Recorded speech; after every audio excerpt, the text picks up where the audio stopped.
ఉత్తరప్రదేశ్లో ఏపీకి చెందిన పర్యాటకుల బస్సుకు ప్రమాదం జరిగింది. పల్నాడు జిల్లా నర్సరావుపేటకు చెందిన 50 మంది ప్రయాణికులు నైమిషారణ్యం దర్శించుకుని లక్నో, అయోధ్య మీదుగా నేపాల్కు వెళ్తుండగా మార్గ మధ్యంలో ప్రమాదం జరిగింది. ఘటనలో కొందరికి స్వల్ప గాయాలయ్యాయి. వీరిని స్థానిక హాస్పిటల్కు తరలించారు. అందరూ సురక్షితంగా బయటపడడంతో వారి కుటుంబ సభ్యులు ఊపిరి పీల్చుకున్నారు. ఉత్తరప్రదేశ్లో ఏపీకి చెందిన పర్యాటకుల బస్సుకు ప్రమాదం జరిగింది. పల్నాడు జిల్లా నరసరావుపేటకు చెందిన 50 మంది ప్రయాణికులు నైమిషారణ్యం దర్శించుకుని లక్నో, అయోధ్య మీదుగా నేపాల్కు వెళ్తుండగా మార్గ మధ్యంలో ప్రమాదం జరిగింది. ఘటనలో కొందరికి స్వల్ప గాయాలయ్యాయి. వీరిని స్థానిక హాస్పిటల్కు తరలించారు. అందరూ సురక్షితంగా బయటపడడంతో వారి కుటుంబ సభ్యులు ఊపిరి పీల్చుకున్నారు.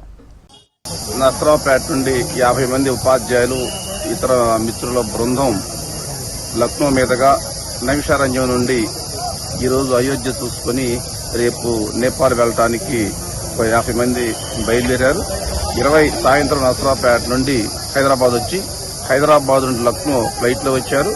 నిన్న నైమిషారణ్యం చూసుకుని ఈరోజు నైమిషారణ్యం నుండి అయోధ్యకు బయలుదేరే క్రమంలో నైమిషారణ్యం దాటిన తర్వాత బస్సు యాక్సిడెంట్కి గురైంది. అయితే ప్రయాణికులందరూ స్వల్ప గాయాల మినహా సురక్షిత